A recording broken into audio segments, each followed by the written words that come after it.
I apologize in advance if I mess up any details about the story I'm about to tell.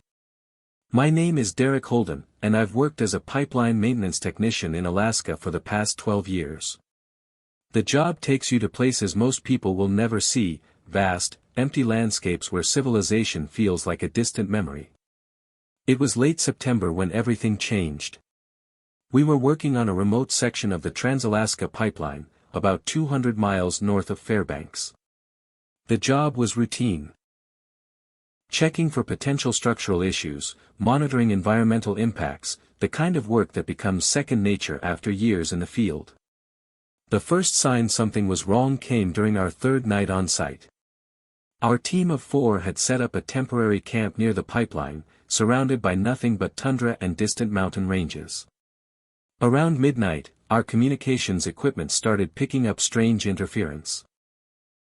At first, we thought it was just the typical Arctic radio disruptions, solar activity, atmospheric conditions. But this was different. Fragments of conversations would cut through our radios. Whispers in languages none of us recognized. Precise coordinates. Descriptions of movements that made no sense. My colleague Martinez, who'd been with the company for over 2 decades, said he'd never experienced anything like it. By the 4th night, we started finding tracks. Not animal tracks. Not human tracks. Something in between, too precise, too deliberate. They'd appear around our camp, circling our equipment, then vanish without a trace. No disturbance to the surrounding tundra, no broken vegetation. Just tracks. We were supposed to be there for 2 weeks. We left after 6 days. I never planned to be in the desert alone. My girlfriend Ellie and I were on a road trip through the Southwest, following a carefully planned route that would take us through 5 national parks in 2 weeks. But when we reached the halfway point of our journey, we had our worst fight ever, the kind that ends with someone getting out of the car. That someone was Ellie, who decided to take a bus back to Phoenix while I continued the trip alone. I was angry enough to let her go, convinced I'd enjoy the solitude.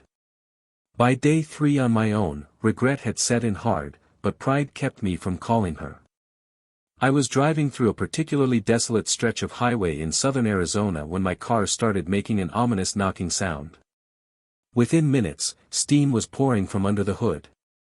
I managed to pull onto the shoulder before the engine died completely. Cell service was non-existent. The GPS estimated I was about 17 miles from the nearest town. It was just past noon, temperature hovering around 105 degrees. I had about a liter of water left, a granola bar, and a hat to shield me from the sun. After weighing my options, I decided to walk. 17 miles would be brutal in that heat, but staying with the car might mean waiting days for another vehicle to pass. The first hour wasn't so bad. I maintained a steady pace, rationing water in small sips. The landscape was starkly beautiful, red rocky outcroppings, saguaro cacti standing like sentinels, the occasional glimpse of a lizard darting into shade. By the second hour, exhaustion was setting in. The water was half gone, and the highway seemed to stretch endlessly before me, shimmering with heat mirages.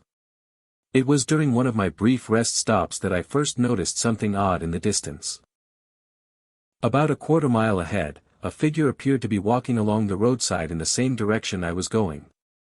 I couldn't make out details at that distance, especially with the heat distortion, but it looked like a person.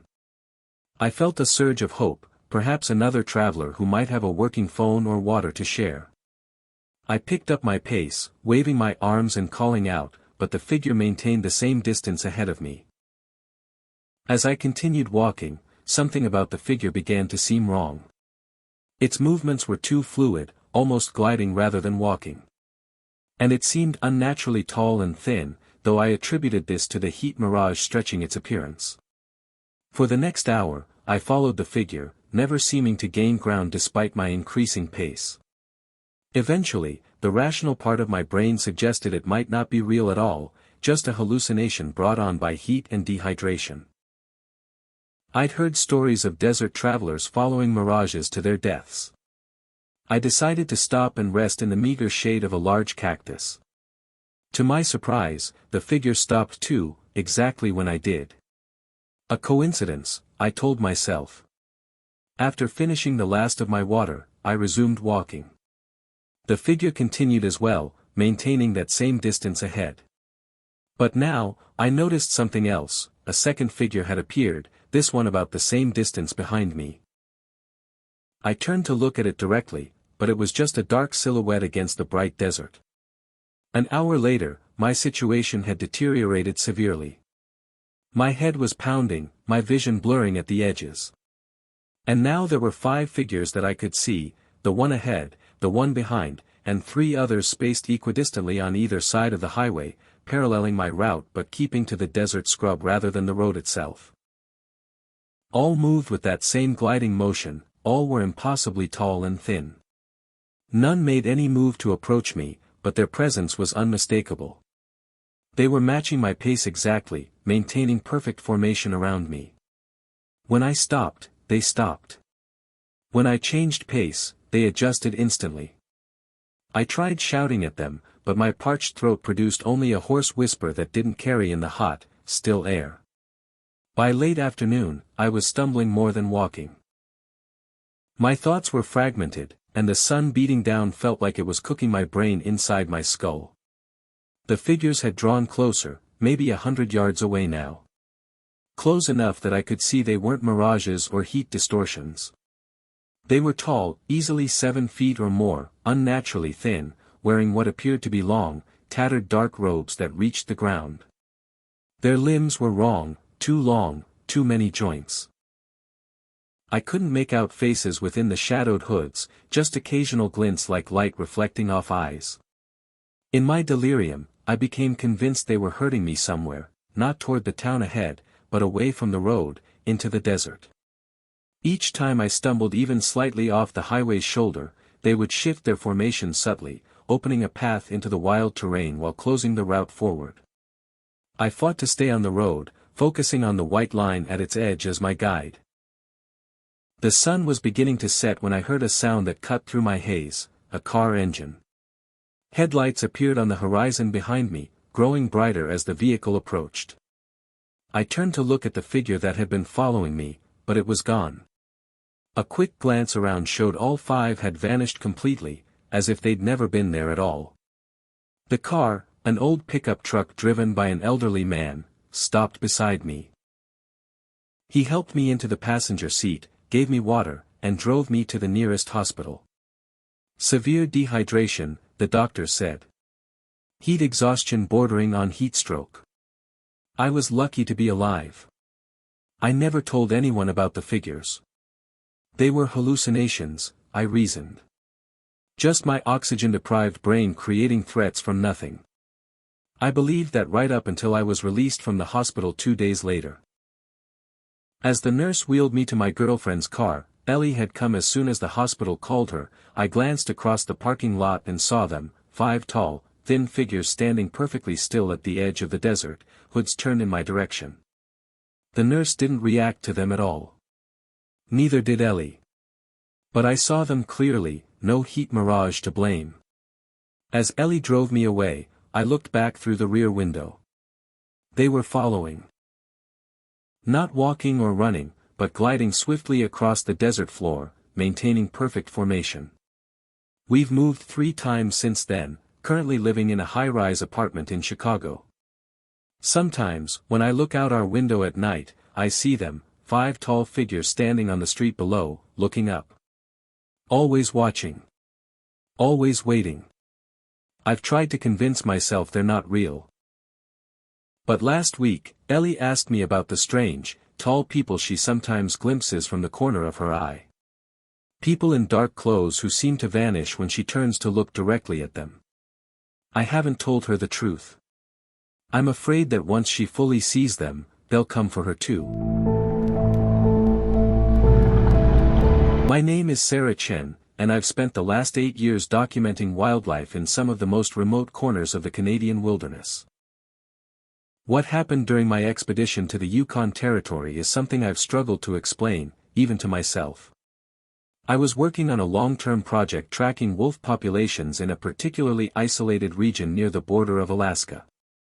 My job requires patience, solitude, and an ability to blend into the landscape. I've spent months at a time with nothing but my camera, my survival gear, and the wilderness. The first indication that something was wrong came when I noticed my wildlife tracking went completely silent. No wolf movements. No prey animals. The entire ecosystem seemed to have gone dead. My camera traps, which normally captured hours of animal activity, showed nothing but strange, fragmented images. At first, I thought it was equipment malfunction. But then I started finding strange markers. Arranged stones. Precise geometric patterns that couldn't be natural. Markers that seemed to be pointing to something, guiding something. The night I saw them, I was positioned in a carefully constructed hide, waiting to capture wolf migration patterns. What I saw instead defied every understanding I had of wildlife behavior. I'm Dr. Marcus Reyes, a senior geological researcher with the United States Geological Survey. I've spent my entire career studying remote geological formations, particularly in the Pacific Northwest. My latest expedition was supposed to be a routine survey of a previously unmapped mountain range in Central Oregon. We were a team of 3, myself and 2 graduate students. The area was so remote that our satellite phones were our only connection to the outside world. Our mission was to map geological anomalies and collect rock samples from an area that had minimal previous scientific exploration. The first day went smoothly. Standard geological survey work. Collecting samples, taking measurements, documenting rock formations. But by the second night, something felt fundamentally wrong. Our equipment started malfunctioning in ways that defied scientific explanation. Geological sensors would pick up vibration patterns that made no sense. Seismic equipment recorded movements that suggested something was moving beneath the mountain, something large, something precise. The rock samples we collected told a story that no geological theory could explain.